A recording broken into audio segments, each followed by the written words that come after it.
Bien, buenas tardes a todos y todas. Espero que estén bien. Iniciamos la clase del el día martes 21 de abril. Eh, a ver, que se siguen sumando compañeros.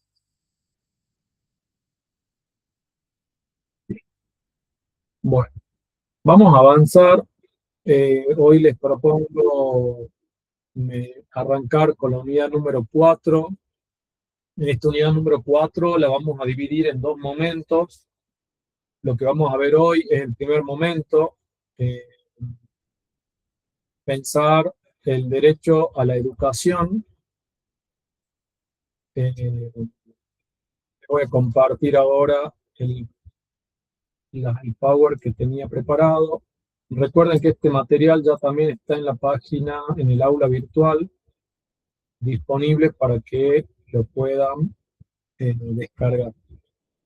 ¿Me avisan si se ve, por favor? Se ve, profe. Sí se ve, profe. Genial.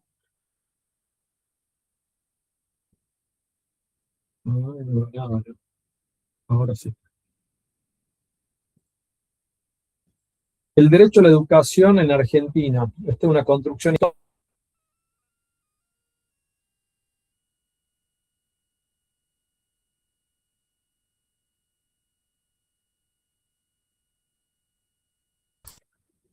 Aquí estoy de nuevo. No me fui. Vuelvo a compartir. Les decía, vamos a pensar la educación en clave de construcción histórica, política y jurídica, ¿no? A ver. Ahí está.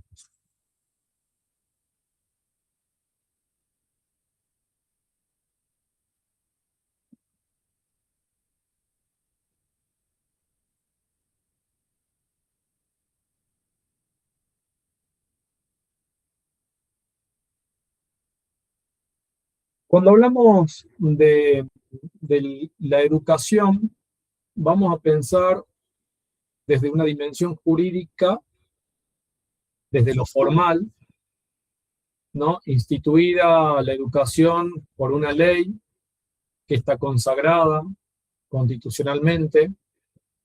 Cuando hablamos de una que está consagrada constitucionalmente, está en el artículo 14, último párrafo, última parte del artículo que dice de enseñar y aprender. En un primer momento, allá por la constitución originaria en 1853, que se crea la constitución y se organiza también el sistema educativo, está contenida en este artículo 14. Y también ordena, y sigue ordenando, digamos, en el artículo 5 de la Constitución, que las provincias se deben ocupar, ¿no?, de la educación primaria. Esto está establecido en la Constitución.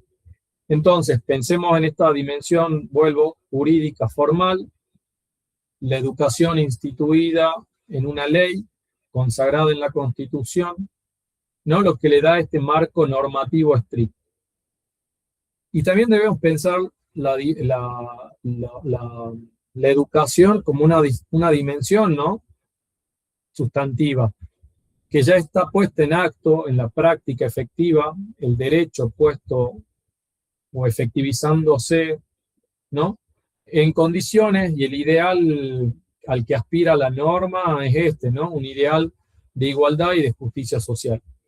Si nos ponemos a pensar en esta dimensión, si eso realmente se cumple o no, y ahí vamos a poder estar quizás discutiendo horas, ¿no?, si lo que refiere la norma o lo que apunta la norma en ese ideal, si se da o no en la realidad. No basta con tener la letra de la ley, el derecho se realiza cuando se traduce en la realidad efectiva para todos. O sea que cuando se pone en acto, dicen algunas teorías educativas, ¿no? Poner en acto es efectivamente ya llevarlo a la práctica, ¿no? Y plasmarlo en acciones.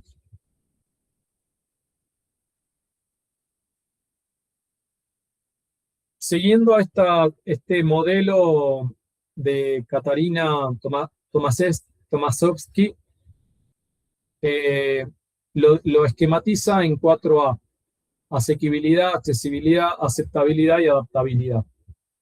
Tiene que haber un equilibrio, refiere, entre derechos y obligaciones en estas 4 ideas o pensamientos: que esté disponible, que sea un acceso irrestricto, que haya una calidad y diversidad, que haya una integración. Cuando hablamos, ahora vamos a desarrollar cada uno de ellos, de garantizar la oferta y el ingreso, disponibilidad e ingreso. Cuando hablamos de asequibilidad, de esta disponibilidad, la definición pretende o a lo que aspira es la existencia de una oferta educativa suficiente y de calidad. Y también podemos pensar qué es lo suficiente y qué es la calidad, pero esto también está dado por el territorio en cual o en donde se conforma, donde se desarrolla, o donde está pensado desde el sistema educativo un modelo o un plan de educación. Tiene que haber un presupuesto, una infraestructura, materiales y acá dice docentes dignos. A ver, ahí podemos también discutir esto, ¿no? O qué hace la dignidad del docente. Y quizás ahí estamos también pensando en esto último que está sucediendo en el último tiempo en cuanto al salario docente, ¿no? Que también dignifica, un salario digno dignifica el trabajo, dignifica la profesión, ¿no? A lo que a todos queremos llegar o aspirar. Y acá sí se produce una tensión entre la libertad de enseñar y la obligación del Estado de garantizar. Nosotros en esto, pensando, ¿no? El Estado como garante o con la obligación de dar o de proveer a la educación. ¿Y quién es la primera institución, por poner un término, que instruye?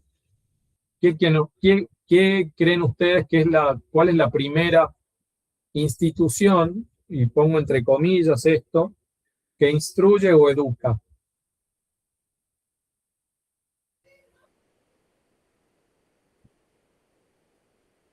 ¿El Cholo? La familia, profe. Gracias, Mayra. La familia es la primera institución que debe promover la educación, ¿no? La familia es la primera aproximación al niño que está recién creciendo, niña, y que va a tener una aproximación al sistema educativo. En esto tiene que ver también con valores que la familia puede inculcar, ¿no? Tradiciones que también que promueven la educación y quizás en sus diferentes modalidades. El acceso, por otro lado, apunta a esta oferta para que todos, ¿no? Puedan ingresar sin discriminación, puedan entrar a un sistema educativo sin ser discriminados. Acá el requisito de la gratuidad, la distribución geográfica adecuada.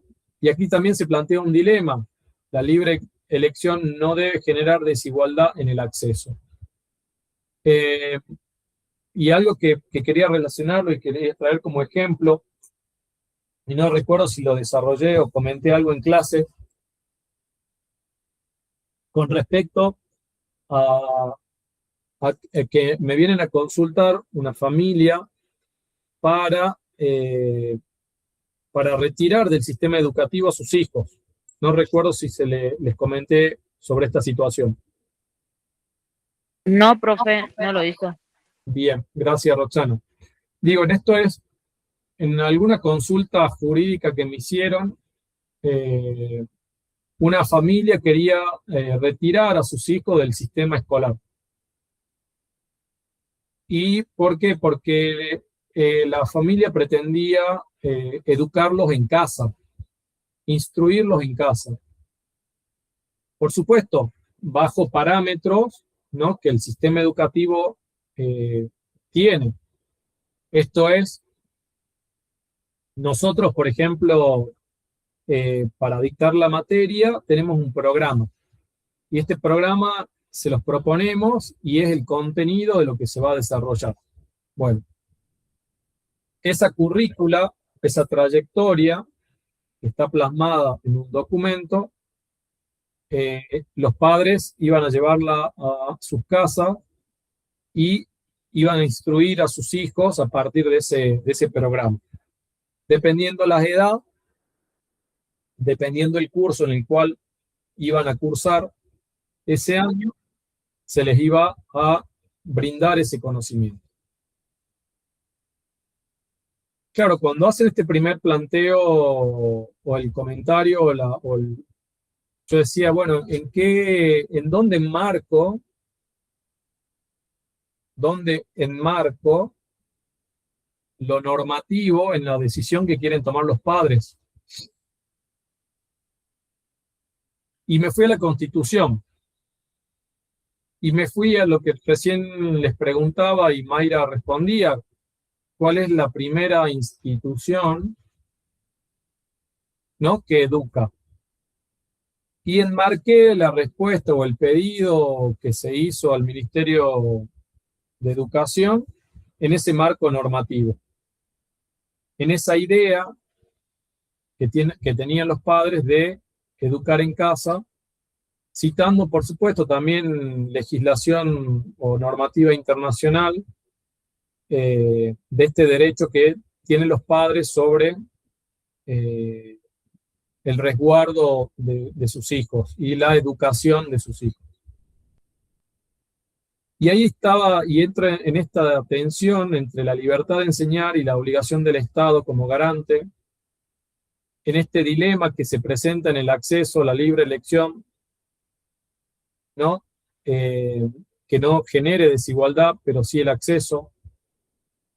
En el ejemplo que les traigo es, por ahí, si lo pueden relacionar, con estas dos primeras A que plantea esta autora, la asequibilidad y la accesibilidad. Digo, esto está en algún sentido vinculado todo con todo y se tienen que dar en este andamiaje, si se quiere, ¿no? De garantizar la oferta y el ingreso al sistema. Sigo. Calidad, diversidad e inclusión. Aceptabilidad, calidad. Adecuación a la cultura y respeto a la diversidad. El requisito, estándares mínimos de contenido regulados por el Estado, el derecho, respeto a las minorías, lengua, costumbres, libertad de credo. Y adaptabilidad. La escuela se adapta al estudiante, al alumno, y no al revés. El foco ha estado en personas con discapacidad o en un contexto de encierro. El debate aquí es la inclusión en escuela común versus el circuito de educación especial. Cada uno de estos elementos, vuelvo hacia atrás, asequibilidad, accesibilidad, adaptabilidad, aceptabilidad, lo que busca es garantizar este derecho efectivo a la educación. Busca que haya un equilibrio con cada uno de estos elementos, un equilibrio entre derechos y también obligaciones. Yo tengo el derecho, ¿no?, de recibir una instrucción, de entrar al sistema educativo. Pero también tengo obligaciones. ¿Y cuáles son, por dónde están dadas, ustedes creen, las obligaciones que tengo yo con respecto a la educación. ¿Qué obligaciones tienen ustedes?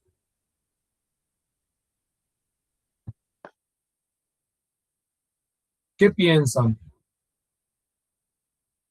¿De estudiar? ¿Sí?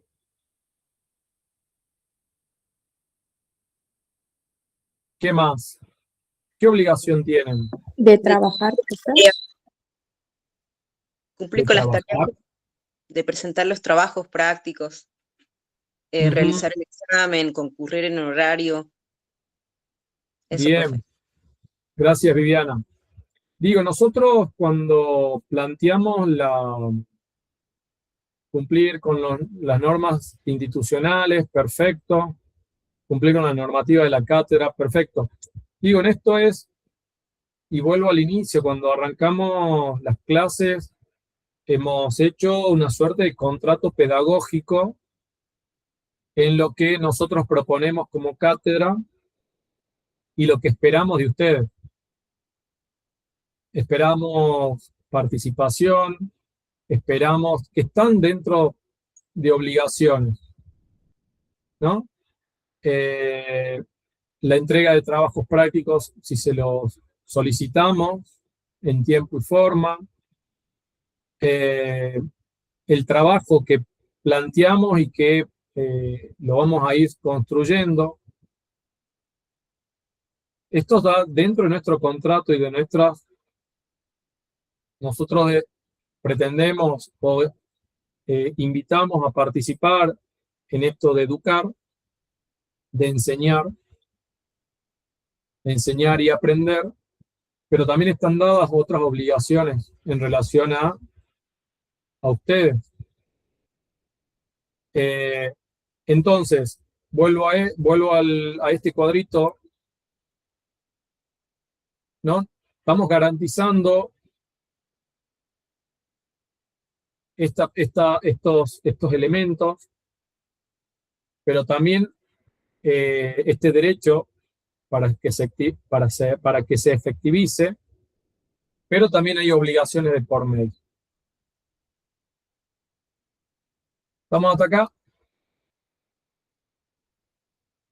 Yo les decía que allá cuando se conforma el Estado Nacional, ¿no?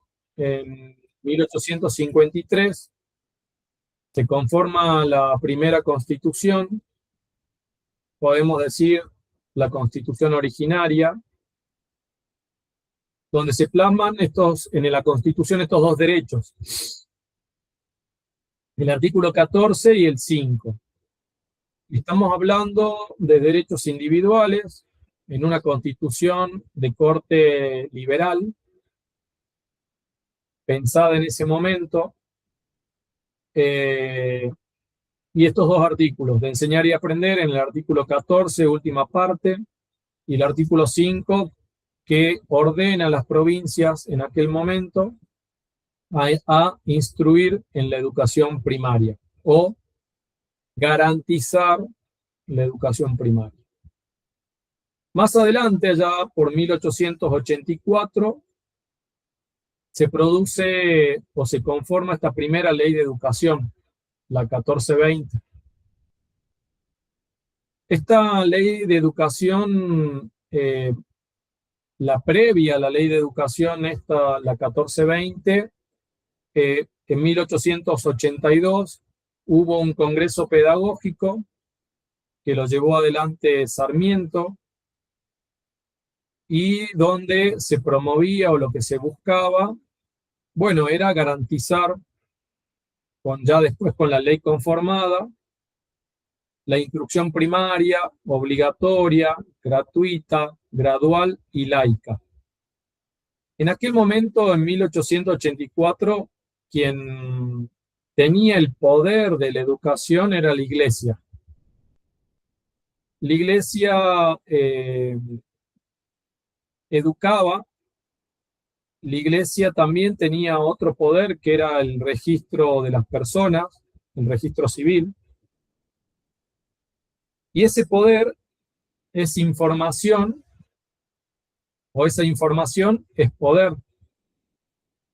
Cuestión de que ahí, en aquel momento de ese Congreso Pedagógico de 1884, la disputa estuvo también ahí entre quién tenía el poder de la educación, quién instruía, y por un lado, y qué apuntaba con ese Congreso Pedagógico y qué se apuntó con esta ley. Primero era generar una igualdad de condiciones, ¿no? Una instrucción primaria general. En aquel momento también había una oleada de migración, y en ese momento la migración para quienes conducían el gobierno, algunos textos, esto es una interpretación mía, algunos textos hablan como si fuera peligroso para el que conducía el gobierno.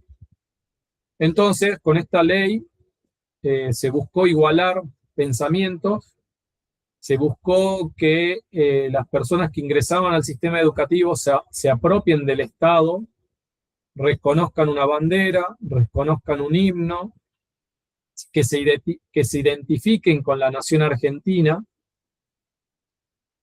Entonces, a partir de esta ley se buscó todo eso. Sí, fue la primera ley, como dice acá, un hito fundamental, porque sí apuntó a que todos podamos llegar a esta instrucción primaria. Otra de las cosas que surgen también en aquel momento es, está bien, tengo acceso a la educación, pero no tengo acceso o no voy a poder acceder a lo político, a una discusión política, o estar dentro del Estado, ¿no? Llevando acciones políticas.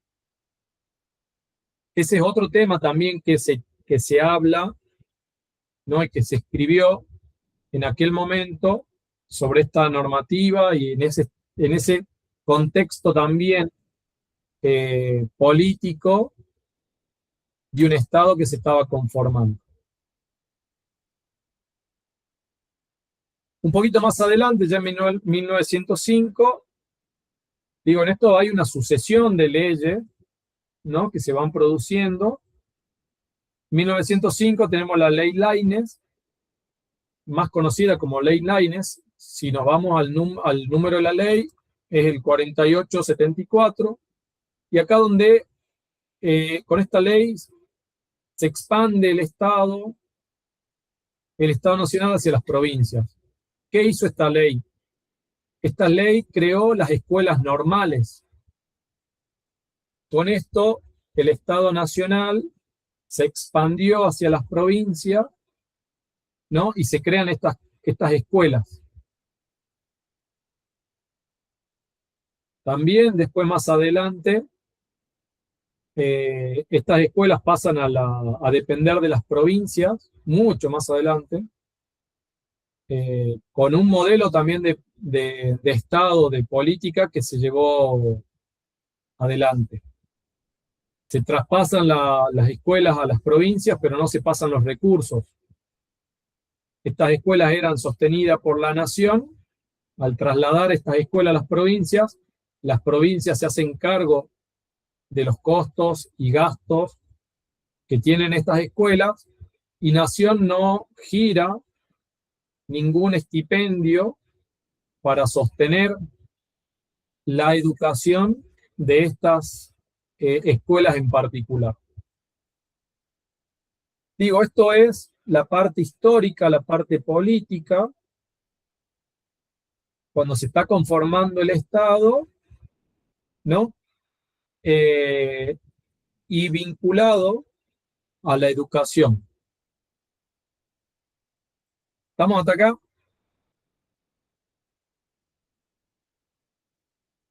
Allá y seguimos avanzando, pensemos en una línea de tiempo también acá. Un giro social en 1949, una reforma constitucional, la del 49. Aquí había un gobierno peronista, que hay un cambio de paradigma. Se pasa de un Estado de corte liberal a un Estado, le llamemos keynesiano o benefactor, donde en este año se produce una reforma constitucional importante. Este cambio de paradigma en relación al modelo de Estado que había, se pensó el derecho individual, se pasó, digo, de un derecho individual a un derecho social, colectivo, se pasó a un derecho en defensa de los trabajadores.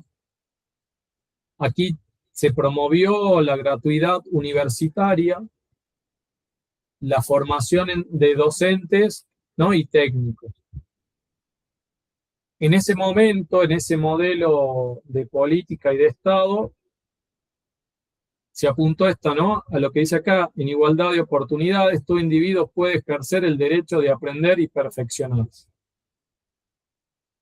Digo, esto estamos pensando, de nuevo, pretendo que armen en su cabeza una línea de tiempo y que les permita identificar momentos clave políticos donde el sistema educativo también fue modificándose de acuerdo al modelo de Estado del cual se venía construyendo la nación.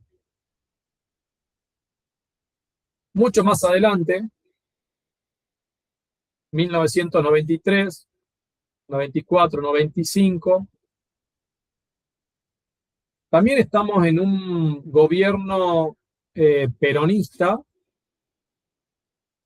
Recuerden que salimos de la democracia, o entramos nuevamente a la democracia después de un periodo de un gobierno de facto del 76 al 83. Del 83 al 90 estuvo Raúl Alfonsín. Hemos vuelto a la democracia en ese momento, al sistema democrático con una división de poderes, ejecutivo, legislativo y judicial, un Estado que garantizaba nuevamente los derechos, ¿no? Volvíamos de un periodo de facto y llega al gobierno Carlos Menem en 1990. Raúl Alfonsín no termina el periodo de gobierno,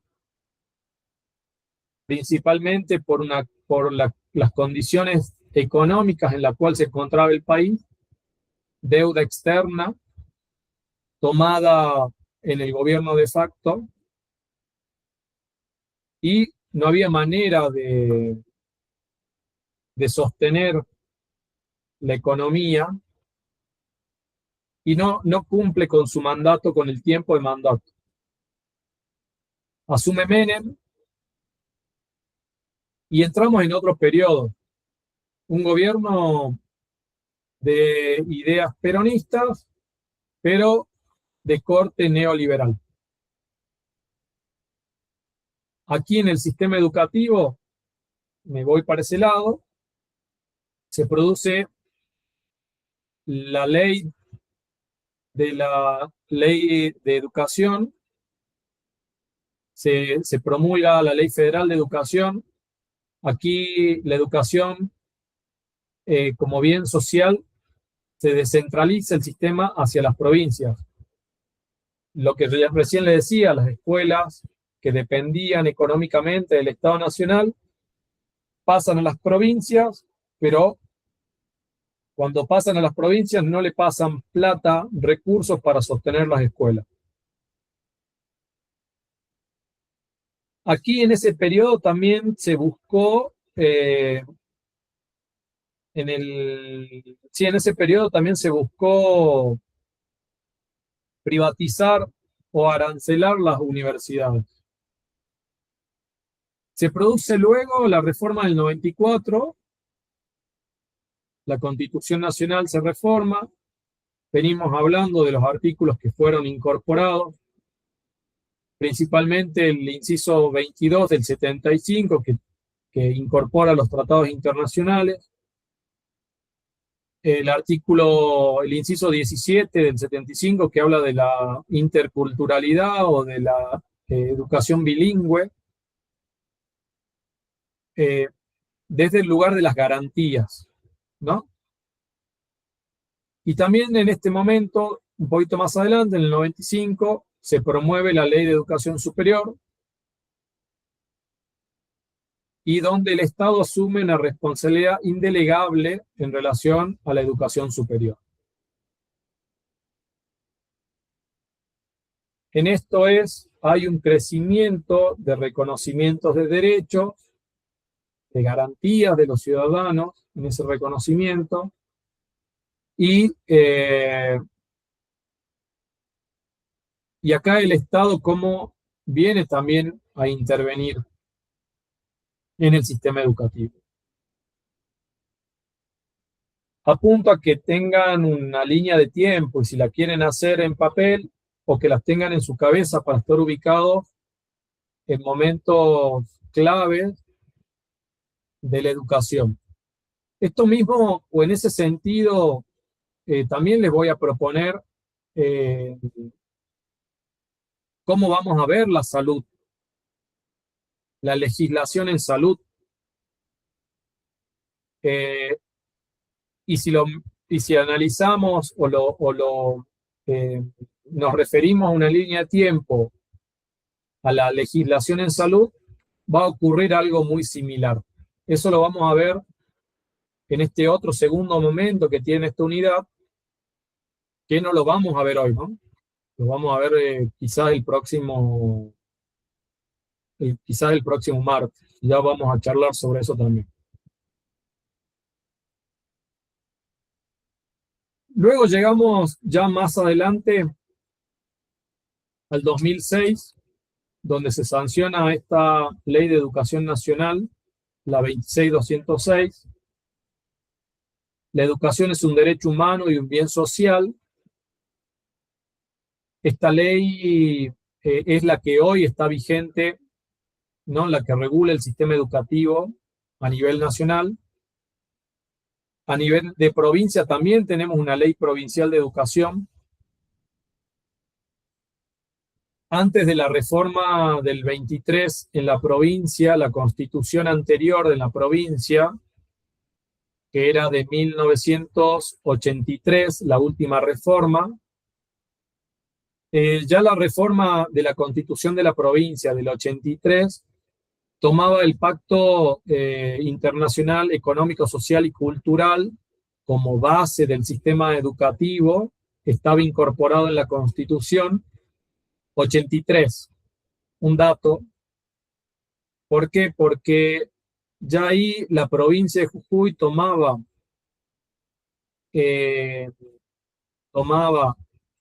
la normativa internacional y la hacía parte de la Constitución. 83. Y en el 94, o sea, 9 años después, cuando se reforma la Constitución Nacional, recién ahí la Constitución Nacional incorpora los pactos, ¿no? Como parte del sistema normativo, ¿no? Incorpora esos pactos y le da categoría, ¿no? O le pone en igualdad de condiciones o en igualdad de la Constitución Nacional. Digo, son pequeños datos. Esta información no está en el apunte, pero son pequeños datos que están. Vuelvo. En el 2006 ya gobernaba en ese momento Kirchner, y se sanciona esta Ley de Educación Nacional. Toma como base la educación como derecho humano y bien social, establece en igual sentido que la Ley de Educación Superior al Estado garante ¿no? Se consolida la responsabilidad principal, indelegable del Estado en la educación. Deroga la ley anterior, la ley federal, y reunifica el sistema educativo. Les decía, este es el marco legal vigente que rige a todo el territorio.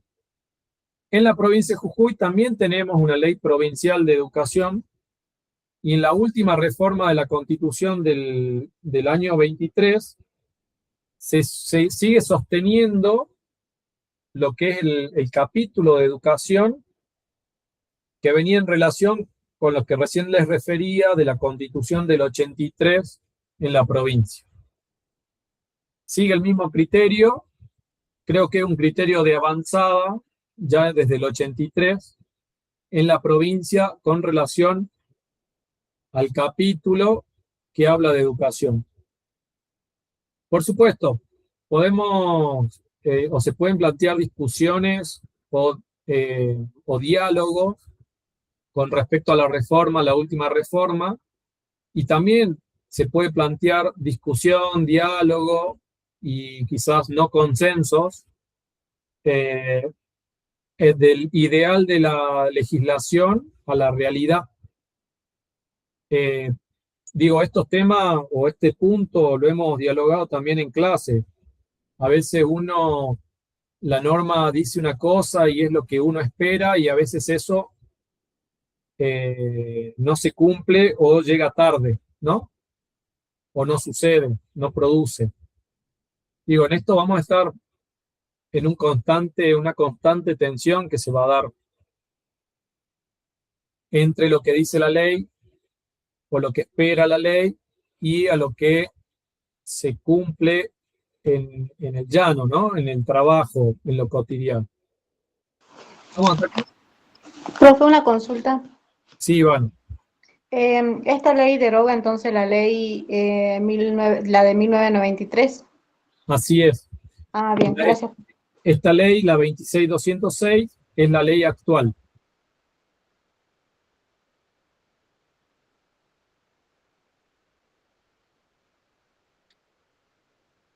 Les decía, la cima de la pirámide, la supremacía constitucional, algo que ya vimos o veníamos viendo, la Constitución Nacional, lo que contiene en educación, artículo 5, artículo 14, el 75. Ninguna ley inferior puede contradecirlos. En relación a los tratados internacionales y vinculado a la legislación, vinculado a la educación, tenemos la Convención de Derechos del Niño, el Pacto San José de Costa Rica, el Pacto de Derechos Económicos, Sociales y Culturales, que recién hacía referencia, que están incluidos expresamente en la Constitución de la provincia, ya en el 83, y hoy continúa también con la reforma del 23 que hubo. Y por debajo está el resto de la legislación, que, como bien dice acá, establecen lineamientos homogéneos para todo el país. Ley de Educación Nacional, Ley de Financiamiento Educativo, Ley de Educación Técnica Profesional, Ley de los 180 días, Ley de Protección Integral de Niñas y Adolescentes. Miren la diversidad o la cantidad de normativa que tenemos solo o una parte en educación.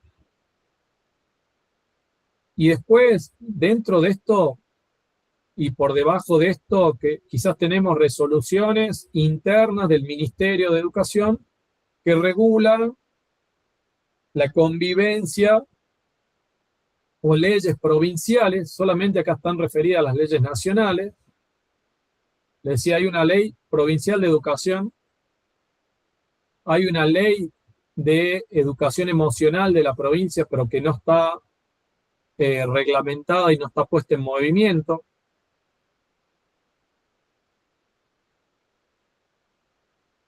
Hablo acá solamente, o estoy solamente exponiendo este marco normativo de la ley, de las leyes nacionales.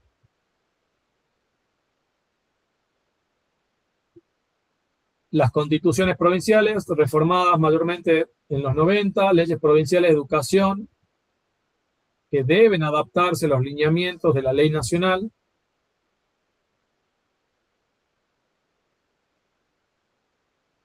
Y aquí es donde, a partir de la nación, las políticas educativas se ponen en movimiento, ¿no? A partir de una ley nacional, se ponen en movimiento, ¿no? Y se adaptan. Luego las provincias también buscan adaptarse, adecuarse a la ley nacional, pero también en el territorio de la provincia. Y sin embargo, a veces, pensada la normativa desde un lugar, quizás no es aplicable o no puede aplicarse en otros espacios. Pensando solamente en la provincia, ¿no?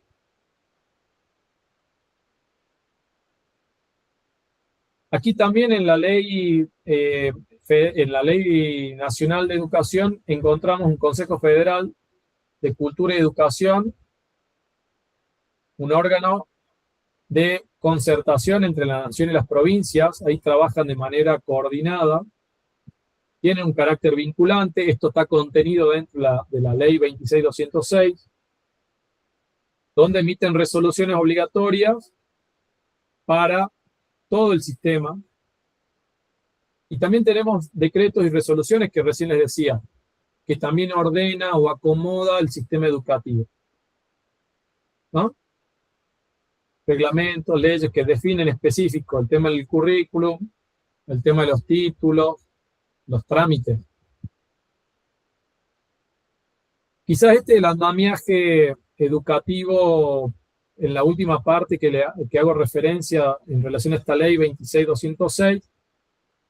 Todo el sistema educativo va a trabajar a partir de esta norma.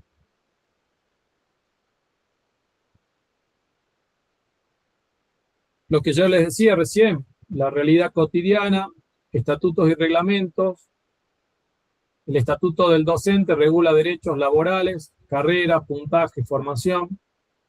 Los reglamentos de escuela regulan la vida diaria, disciplinaria, horarios, convivencia.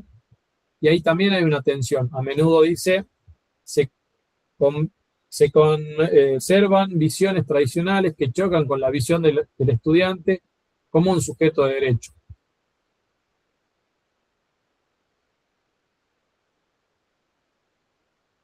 Vamos a pensar esta primera etapa del derecho como una construcción continua. Tenemos un Estado garante, ¿no?, que tiene una responsabilidad que no se la puede delegar a un privado.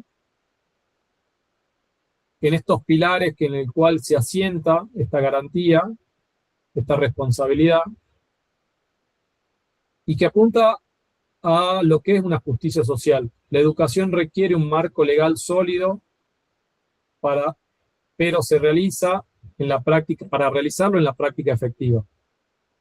Digo, cuando hablamos de justicia social es que todos tengan la posibilidad, el acceso, no ser discriminado, ¿no?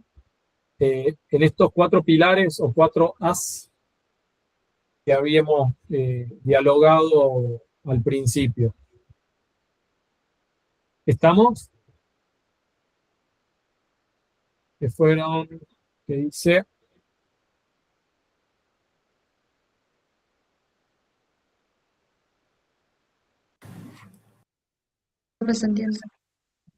de revisar las mochilas. Ahí el marco legal es constituyente. Gracias, Paola, por el aporte. Digo, pensemos en la situación en la cual se produce el control de las mochilas. Y vos podés decir, o podemos decir que la mochila es parte de un bien privado y que no debería ser controlado. Pero, ¿qué está en juego? qué bien jurídico, lo llevemos a un término técnico,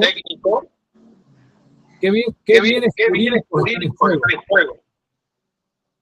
La vida. Gracias, José.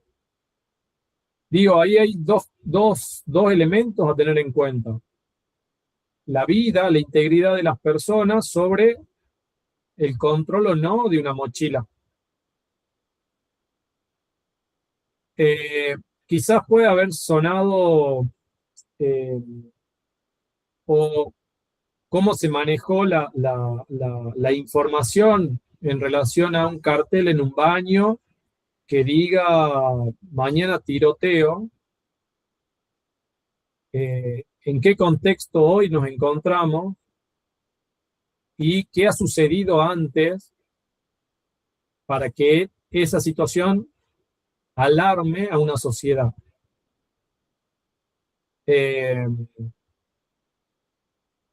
A ver, los llevo a otro ejemplo. El jugador del Lobo que sube al avión y dice bomba. ¿Qué había sucedido en un vuelo previo, días previo al chiste del jugador? No hay que tomarlo a la ligera. No hay no hay que decir, bueno, fue un chiste. Hay lugares donde hay un protocolo de seguridad ante situaciones. Entonces, pensemos en ese contexto, pensemos en el contexto de que se estuvo dando con respecto a las anotaciones en los baños, de que se puede producir un tiroteo, y cuáles son los bienes jurídicos en juego o a proteger. Bien dijo José, la vida. Entonces, ¿qué medida puede tomar el directivo o el agente de seguridad, la policía, ante una situación como esa? Deben garantizar el derecho a la educación, el ingreso a la escuela, pero también deben garantizar la integridad de las personas. Entonces, el control pasa a ser mínimo en relación al bien que se quiere proteger o que se quiere cuidar. Digo, este análisis lo estoy pensando ahora y en voz alta, ¿no? Pero también hay que analizar el contexto en el cual se produce. Y qué derecho está en juego y qué derecho debe prevalecer, ¿no? Tener mayor peso que otro. Los derechos no son absolutos, son relativos. El único derecho absoluto es el derecho a la vida. El resto son derechos relativos. Pero ahí también juega pesos, ¿no? En cada uno de ellos, y lo que se apela como sociedad es proteger a la sociedad en su conjunto. ¿Estamos hasta acá? Sí, profe. Sí, profe. ¿Algún comentario? ¿Alguna otra idea?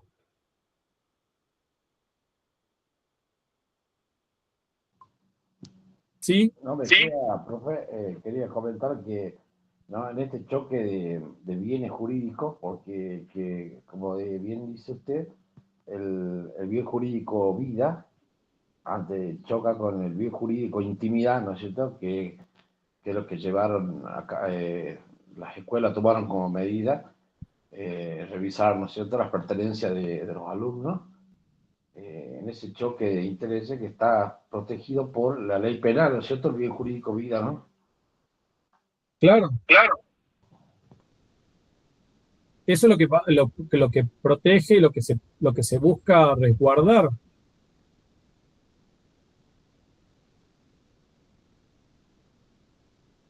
¿Estamos hasta acá?